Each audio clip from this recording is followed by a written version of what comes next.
misinformation tungkol sa gagawin namin. Now, ang gagawin namin is a role play and advocacy. Now, sa advocacy namin is pinili namin ang parental abuse. May information, may papasok na dito sa isip pag sinabi natin parental abuse, di ba? Tama ba ako? Yes. Sa role play naman, since ang topic namin is parental abuse nga, doon kami magpo-focus sa parental abuse dun sa role play namin. And dun sa role play namin, it is a family Santos. Ang main character dito is si Jumong, siya yung anak. And yung tatay niya na si Bang Robin ay laging kinukumpara laging iniiba yung gusto ng anak niya, parang ayaw niya kung sa gusto ng anak niya, gusto niya sa kanya. So ayun lang yung information na ibigay ko. Let's have a welcome of applause to our actors. Go ahead!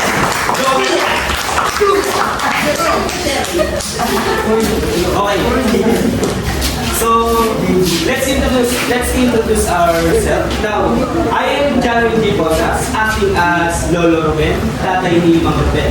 And I'm Jordan Dab. I'm narrator of the story.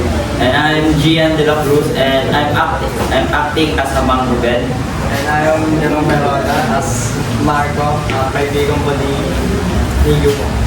I'm Chairman yung Dada. Kuya ni Bumo, si Arman. My name is Mark Ponderdulia. Anak ni Mang Ruben. Paano mo? May palo mo. So let's start. Alam ko na ako yung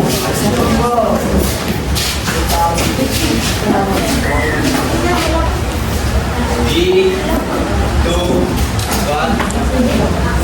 Nakatayo sa gitna ng dilim. Sabi nila, ang mga salita ay parang pako. Kahit bunutin mo na sa taglang kinabitan, ang butas ay nananatili pa rin. Ngayong araw, papasukin natin ang tahanan ng pamilya Santos. Dito, ang pagmamahal ay sinusukat sa pagsunod at ang pagkakamali ay inaatulan ng sigaw. Yun ang tao, isang kasaysayan, sakit, at ang isang pagkakataong tuloy ng kadena. Sa sala, nagwawala si Mang Ruben. Habang nakayuko, si Jumo. Hoy, Jumo! Ano na naman? Bagsak ka na naman! Bagsak ka na naman sa English! Bagsak ka na naman sa math! Ano magagawa ng pag-aaral mo, ha? Mapapakain ka ba yung pagpipita mo? Jumo, makinig ka, ha? Di porket hinahayaan na dyan. Ano ka na? Wala kang kwenta ka na, Jumo! Wala kang kwenta ka na, ha? Wala kang kwenta! Pa, sinubukan ko naman. Pero mas masaya talaga ako kapag hawak ko ang mga. Bakit? Yung mali ko lang pa yung palagi nung nakikita. Ano, sasagot ka pa? Sasagot ka pa? O bakit? Hindi yung ginagawa sa akin, no? Ginagawa ko na ako. Pero may trabaho ako nun. May trabaho ako ngayon, pero kasi trabaho ko papasok ako araw-araw para ako robot. Ikaw, nasasabi mo lang yan kasi ang gagawa mo kasi tumayo sa sarili mong paa. Hindi ka magiging ganyan kung hindi kita inalagaan. Ha? Tanda mo yan, tanda mo yan. Sa labas ng bahay, si Marco at Jumo ay nag-uusap habang nagliligpit ng gamit sa silid.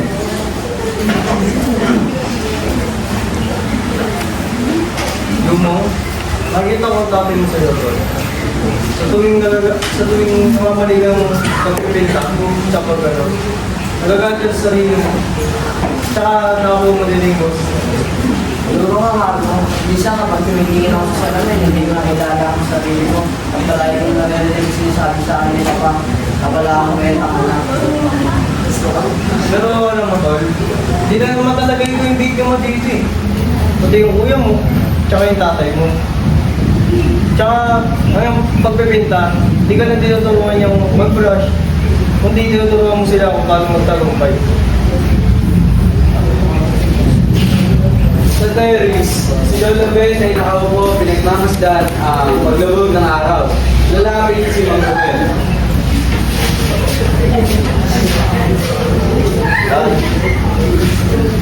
Oo lang.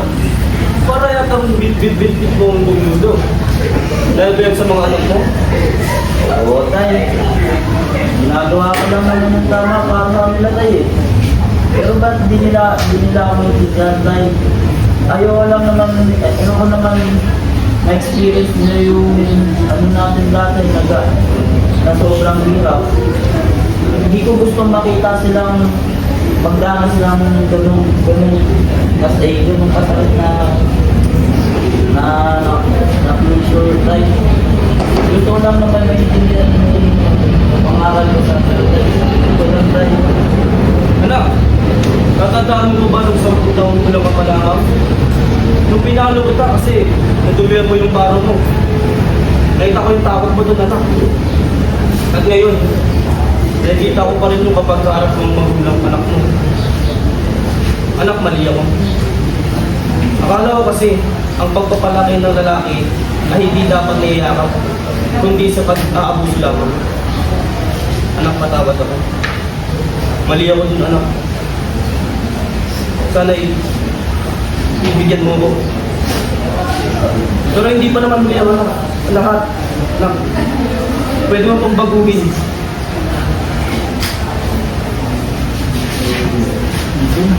Magkakasama ang lahat. Sala. May tensyon na, pero mas kalbado na.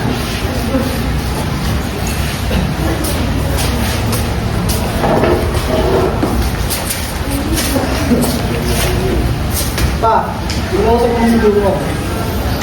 Inuusap mo yung dugo mo.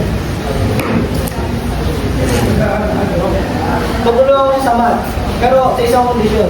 Kaya siya gawin yung mga gusto niya gawin. Kailangan niya para may emotion niya. Para hindi siya nabutrayo sa mga gawain dito. Pa, hindi ko pangangagasuway yung gano'n. Ang gusto ko lang naman po, na kahit minsan sabihin mo sa akin na proud ako sa iyo, na kahit wala akong medals or matataas na grado, sana maunawaan mo po, Papa. Alam niyo, mga anak, grabe na yan ang sinabi mo. Na-realize ko naman hindi ako na. Hindi ko na akalang hindi mo ngayon.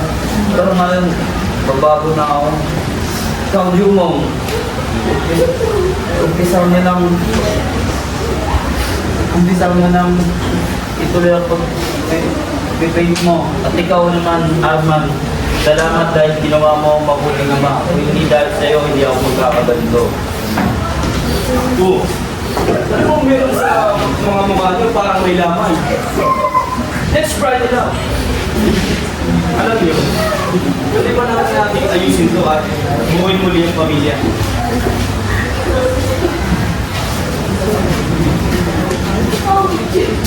Lalo ba sa mga nakakawap ng balikan, tayo nagkakasama.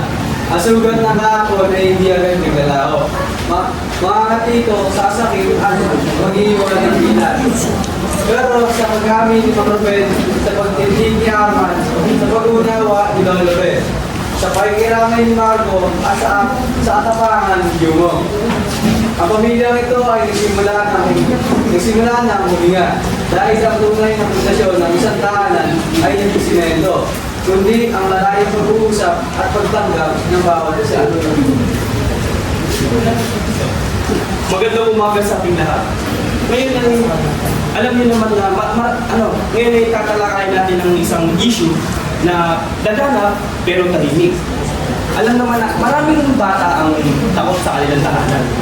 Alam naman natin na dapat ang tahanan ay dapat ang tahanan ay hindi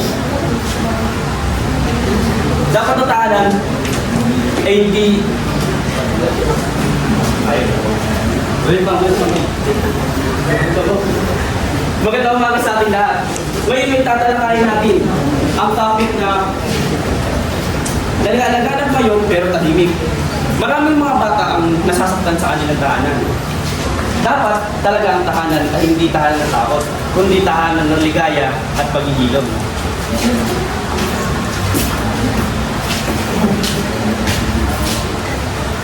So, sa tingin nyo ba ang parental abuse ay nagaganap lamang sa physical na pananakit? Hindi yun totoo. Ang parental abuse ay nagaganap din sa verbal. Kasi Kapag sinigawan mo yung bata, ay araw-araw mo pa na sinisigawan ng bata, nilalait at sinasabihan walang kwenta, habang lumalaki ito, napipil niya yun, na nagiging, sabi niya sa sarili niya, useless siya, wala siyang kwentang anak, hindi niya makakamit to kahit possible naman. Kapag nagtagal, pwede siyang mapunta sa depression and leads to suicide. Hindi ito disiplina. Madalas sinasabi ng mga magulang, ginagawa ko ito para sa ikabubuti na. Pero tandaan natin, ang disiplina ay gumagabay.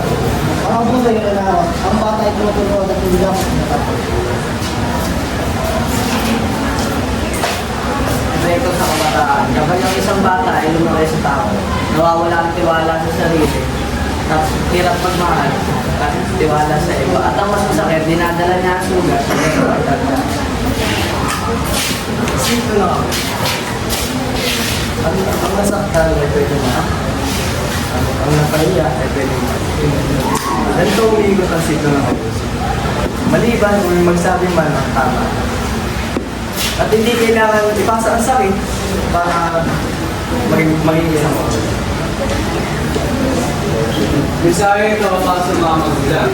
Hindi kailangan sigaw para madinig ang respeto. Hindi kailangan pananakit para matulog ang bata. Ang pag-unawa ay nakukuha sa pag-uusap, sa pagmamahal at pag-unawa. Kaya nananawagan kami sa inyo. Pigilin natin ang cycle na ito. Simulan natin sa tamang pandisiplina, tamang pananalita, at tamang pagkatrato. Tandaan natin, ang tahanan hindi dapat pinatatakutan, kundi ang tahanan ay dapat nililibang tayo. Maraming salamat.